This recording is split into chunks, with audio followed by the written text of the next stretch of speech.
In a world where John Lennon, Paul McCartney, George Harrison and Ringo Starr were never born, their absence would undoubtedly reshape the music landscape and alter the course of art and pop culture.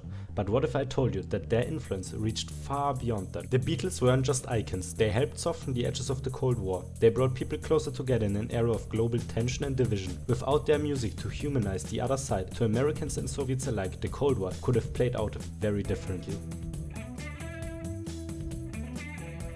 Before we dive into this scenario, let me briefly ask you to subscribe. Creating videos like this one takes quite a lot of time, so every subscriber is very appreciated. Also, quick disclaimer, please don't take this video too seriously. Since my last videos all featured a heavier topic, I wanted to create a scenario that's a bit more fun and maybe just slightly exaggerated. I do believe that it's hard to overstate how massive the impact of the Beatles truly was. Still, as always, take everything I say with a grain of salt. Now, with that out of the way, let us dive into an alternate world where the Beatles never existed. Before we go into big political changes, let's briefly talk about how their absence changes the music industry and pop culture. Obviously, it is impossible to truly predict how music and culture would look like without the arguably most influential artists ever. For example, you could make the argument that without the Beatles, some other band would just fill their role. That is not what I believe though, and not the route we will go down in this scenario. The Beatles were incredibly unique in their ability to change public perception about music, fashion and even politics. Without them, the British invasion never happens. For those who don't know, the British invasion is a phenomenon that happened in the mid-1960s. It describes the surge in popularity British culture experienced in the US. This was significant for several reasons. Counterculture movements emerged and the new British wave impacted many anti-establishment movements in the US, even beyond the 1960s. For example, both the civil rights movement and the Vietnam War protests benefited heavily from the British invasion, and especially the Beatles. Songs like Give Peace a Chance or Imagine became rallying cries for many of those movements. The Beatles, and especially John Lennon, acted as spearheads for the generational shift that happened in the 1960s. Their music acted as a unifying force, and without it, the 1960s would have looked drastically different. Basically, you can imagine that the culture of the 1950s continues way stronger with changes in music, fashion and co. being slower and smaller. American artists like the Beach Boys, Bob Dylan and Elvis Presley would benefit heavily from this, and especially Elvis would get a huge career resurgence. His legacy would basically be even greater than it already is, and I'd imagine that his nickname as the King of Rock would change to the King of Music. The unique fusion of rock and roll, pop and experimental sounds the Beatles popularized are now absent. Rock's evolution would stall and remain closer to its 50s and early 60s form. Psychedelic rock would still emerge as a genre, but without the Beatles opening up the door to more alternative sounds, it would never gain the momentum it did in our time. Bands like Pink Floyd or The Doors would never gain mainstream popularity and remain underground. While British bands like the Rolling Stones and The Who still make a global impact, the US is now without a doubt the leader of music culture. Without the Beatles, young people would continue to feel left out of politics, and instead of turning to the peace movement, many would go down a more radical path. Political violence, especially from the left, is more prominent in countries like the US and UK. The hippie movement in general would have never taken off as quickly and as strongly as it did. I'm pretty sure some form of it would still happen, but without icons like John Lennon, it would have never resonated with so many young people around the world. So without the Beatles, Western populations, especially young adults, would not have such a strong peace sentiment. More harsh foreign policy stance would continue to be popular in the US and other Western nations. To summarize, without the Beatles, both culture and politics would remain more conservative. Also, movements like the peace movement and the Vietnam War protests would gain far less momentum. Now US politicians can act more aggressive on the global stage without fearing national backlash. This will quickly butterfly and transform the way the Cold War plays out. Especially the anti-Vietnam protests significantly restricted the US's capability to escalate the conflict. Now without the Beatles, the Vietnam protests are a lot quieter.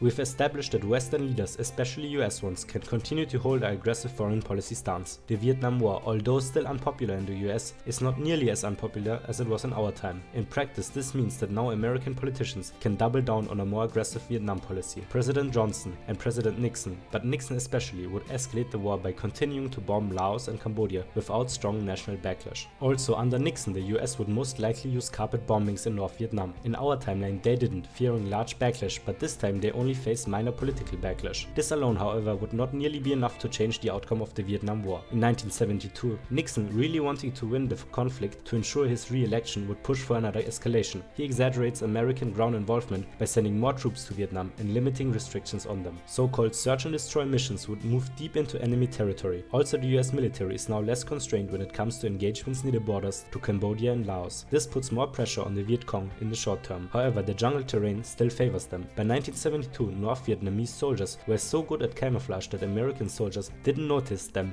even if they straight up stepped on them. So yeah, Vietnam still is a lost cause for the US. However, the Nixon administration wouldn't have pursued the so-called Vietnamization. Instead, they continued to push for total military victory, and they wanted fast. In South Vietnam, anti-US sentiments grow and the occupation continues to destabilize the South. As a response to the aggressive American actions, both the Soviet Union and China begin to increase their military aid to the Viet Cong. They supply them with surface-to-air missiles, anti-aircraft guns and artillery weapons. This would lead to the US suffering heavier casualties, further increasing the humanitarian and economic cost of the war. Nixon is still not willing to end the war. Speaking of the devil, would the Watergate scandal still happen with a less politically active youth? The short answer is yes. While the initial backlash would probably be slightly less drastic than in our timeline, there is no way that Nixon avoids the scandal altogether. He still resigns on August 8, 1974. Gerald Ford, like in our timeline, becomes his successor. Ford had a less aggressive Vietnam policy, and by the time he got into office, it was clear to him that Vietnam is a lost cause. That is a little different in this time. Publicly, the Vietnam War is definitely still facing heavy backlash by 1974, but it's still not nearly on the same level as in our time. I have to emphasize again here, the Beatles had a massive impact on the youth and how they view politics. Without the Beatles, many young Americans would have never cared as much about global politics and would be far more willing to turn a blind eye. So while anti-Vietnam War protests still happen in this timeline, they are noticeably less enthusiastic.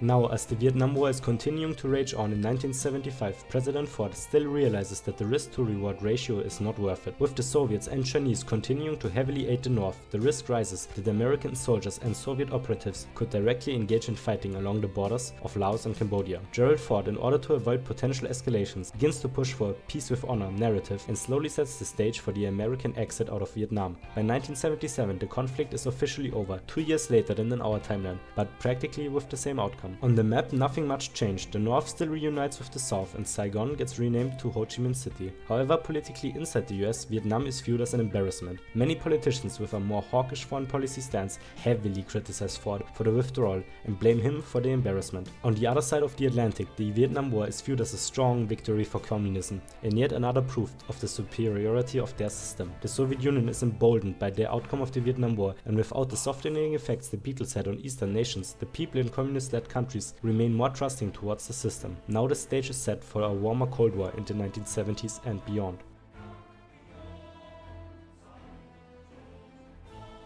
The Beatles played a significant role in so-called cultural diplomacy. Music, cultural exchanges and peace-themed messaging in popular media helped soften US-Soviet relations. Without the Beatles, there would be way less of a shared global pop culture, mutual understanding and empathy. Also, thanks to American politicians with a hawkish foreign policy view, the willingness to limit weapons and ease tensions is weaker. The arms race is prolonged well into the 70s, and both US and Soviet politicians are generally more militaristic. Leaders on both sides continue to bolster their nuclear arsenals, with the population asking less questions about the potential risks. Mutually assured destructions continues to be a core strategy in the foreign policies of both the USSR and US. But let's turn our focus now to the center of the Cold War, Europe. While proxy wars like Vietnam were really important, the true ideological rift ever more present in Europe, especially in Germany. A big reason why the Soviet system ultimately failed is because Eastern Europeans continued to witness how much better both the living standards and the culture of their Western counterparts is. Without the Beatles and a generally more conservative Western culture, Eastern Europeans don't view Western culture as that much superior.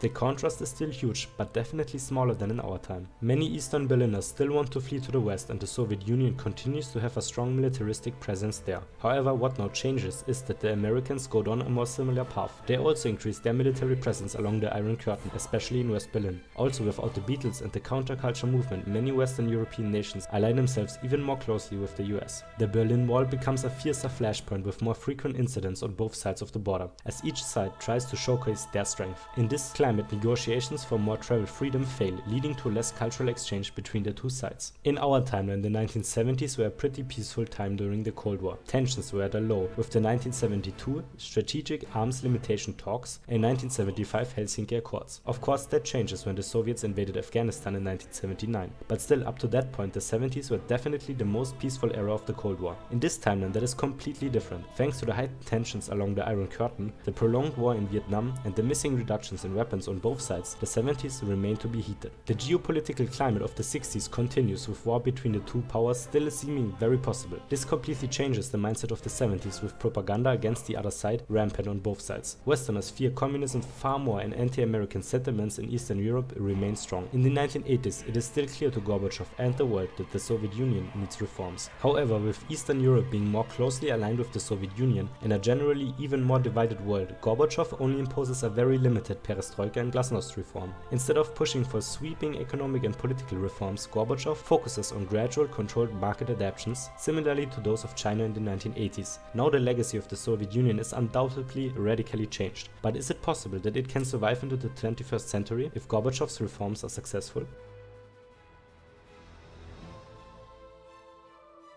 The Soviet Union's perestroika reform now focuses only on strategic, very profitable industries, while keeping much of the economy under state control to maintain stability. Glasnost, which means openness, would only be applied very narrowly. It focuses on limited transparency within the government and party leadership, while avoiding a broad cultural openness. Media restrictions are loosened slightly to allow for controlled criticism of low-level corruption and co, but freedom of expression is still constrained. This prevents nationalistic and independence movements from gaining momentum. Those movements played a huge role in the ultimate downfall of the Soviet Union, and without them the Soviet Union would easily last longer. And that's not the only difference in this timeline that increases the chances of Soviet survival. In this timeline, Eastern European nations would be under stricter oversight from Moscow. This combination of a slightly less westernized population and stricter control discourages independence movements that happened in the 1980s. Soviet control would be maintained through a mix of economic support, strategic alliances, and repression of dissent. Eastern European leaders would see fewer signs of Soviet weakness, thus they are willing to align with the Soviets more closely. Also, with generally fewer symbols of Western freedom and less influence from the counterculture, Eastern Europeans have fewer points of reference to spark revolutionary ideas. On top of that, all thanks to weaker Western influence in the East, Soviet propaganda would be more effective. Western pop culture played a huge role in shaping youth identity and resistance to Soviet ideology. Of course, Western pop culture still exists, but without the Beatles, it's years behind and not as influential globally. In response to the Eastern Bloc remaining more resilient and unified, Western leaders wouldn't pursue détente, aka the easing of geopolitical tensions between the East and West. It's anyone's guess at this point how Gorbachev would continue with his reforms, but I do believe that he was a pretty smart leader, so we'll have him implement measures to boost agricultural production, modernize industries, and increase productivity gradually. This way the Soviet Union can stabilize its economy without risking economic collapse. Now with these changes, I truly believe that the Soviet Union would easily survive the 1990s. While the invasion of Afghanistan, smaller but still prevalent independence movements, and technologically falling behind the Americans still causes strain on them, overall the Soviet system is still working. Gorbachev, however, knows that it's a fragile system and that his actions will decide the legacy of the Soviet Union. In order for it to survive in the 1990s, he begins grooming a potential successor. During the 1990s, the Soviet reforms gradually continue under Gorbachev's strict oversight. The Soviet Union is still a union with a state-directed modernization. The breakup is completely avoided. Tensions remain somewhat high in the 90s, but they gradually decrease as slowly but steadily both the Americans and Soviets begin to seek closer cooperation. In our timeline, the biggest crisis of the 1990s is arguably the breakup of Yugoslavia. With the Soviet Union still existing, this crisis would play out very differently.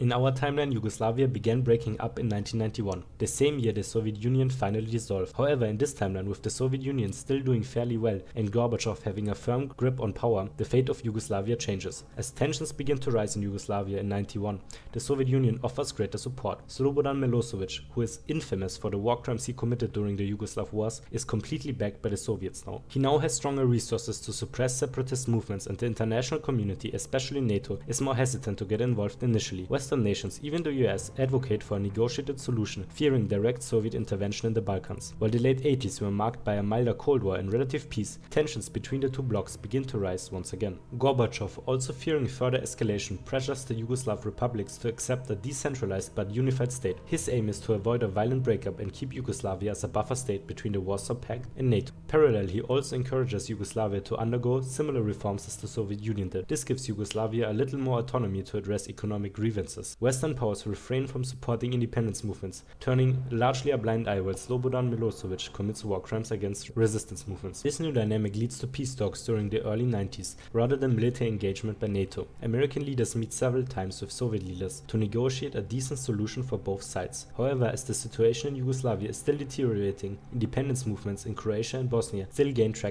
In 1992, Milosevic continues his aggression, committing many crimes against humanity against the separatists. Pressure begins to slowly rise on the US to find a solution. Throughout the mid-90s, the status quo continues with tensions in Yugoslavia rising very slowly but at a steady pace. However, in this time when the broader Western population is less willing to protest and liberal ideas are lacking a few years behind, this practically means that Western leaders will face weaker backlash for harsh foreign policy actions. This of course also applies to Yugoslavia, but the fear of military conflict with the Soviets makes American leaders still hesitant to act. In this timeline, NATO never directly bombs Serbia, even though war crimes are still being committed. By the 1990s, it is time for Gorbachev to step down from power. His health is not getting better and his popularity is quite low, with the Soviet Union not being able to secure Yugoslavia and with the failure that was Afghanistan. For his successor, Gorbachev planned Vladimir Krychkov, who was the leader of the KGB at the time. Krychkov is conservative and deeply committed to Soviet stability. In our time, he was very critical of perestroika and glasnost and viewed them as a threat to Soviet authority. However, with the limited reforms succeeding in this timeline, he is never critical of Gorbachev and instead works in close cooperation with him. In 1998, the transition of power takes place. While it is smooth internally, globally cracks in the Soviet sphere begin to show. During the transition period, the situation in Yugoslavia escalates further, and by the time Krychkov has a firm grip on power, it is clear to the world that Yugoslavia won't survive. The state still breaks up into similar borders to our time. However, with heavy negotiations going on both sides, the breakup goes down quite smoothly. Serbia still feels betrayed by the world, now practically being a Soviet puppet. Krychkov, upon gaining power, pedals back on some of Gorbachev's more liberal stances. He further limits the reforms imposed by his predecessor and prioritizes state control, avoiding further decentralization. This makes him quite unpopular among progressive Soviet politicians and intellectuals. However, with the world being generally more conservative, that is not a big issue. His leadership style quickly creates a climate of stricter authoritarianism, slower economic growth akin to our timeline's Russia in the early 2000s. Inside the KGB, a certain spy is gaining more and more popularity, with many beginning to speculate that he could one day succeed Krychkov. Now, as the millennium ends, the world looks drastically different. Without the Beatles, liberal movements are delayed, slower and less popular. Vietnam turned out to be a bigger disaster than in our time, and the Cold War is still going strong. Europe is looking vastly different, with the Eastern Bloc still standing. The Soviet Union, once again, slowly moves back into the direction of authoritarianism. How this scenario continues to play out is wild speculation at this point, so I leave it up to your imagination. You can discuss in the comments if 9/11 still happens and how the Eastern Bloc will react to American advances in technology like the iPhone. Maybe the next big race after the space race will be the tech race, where both Soviets and Americans try to outperform each other. This could lead to a vastly different technological landscape. Maybe AI gets developed years earlier and turns into a powerful tool of propaganda for both sides, further dividing the world into two and destroying any hopes of a unipolar world. Or perhaps liberalization of Eastern Europe still happens and independence movements still become widespread just a decade or two later. Or maybe you think my scenario was completely crazy. I would still love to hear your take on an alternate world without the Beatles in the comments. If you enjoyed it, please consider liking and subscribing, as that helps me out a lot. If you're hungry for other crazy butterfly effect scenarios, check out my videos on screen. The left one is about Dick Cheney's daughter being straight, not a lesbian. It sounds crazy, but that small change could very well lead to the US invading Iran. If you want a more serious, deeper dive, check out the one on the right. It's the start of a series where the January 6th insurrection succeeds, leading to the US into civil war. Thanks again, and I'll see you next time.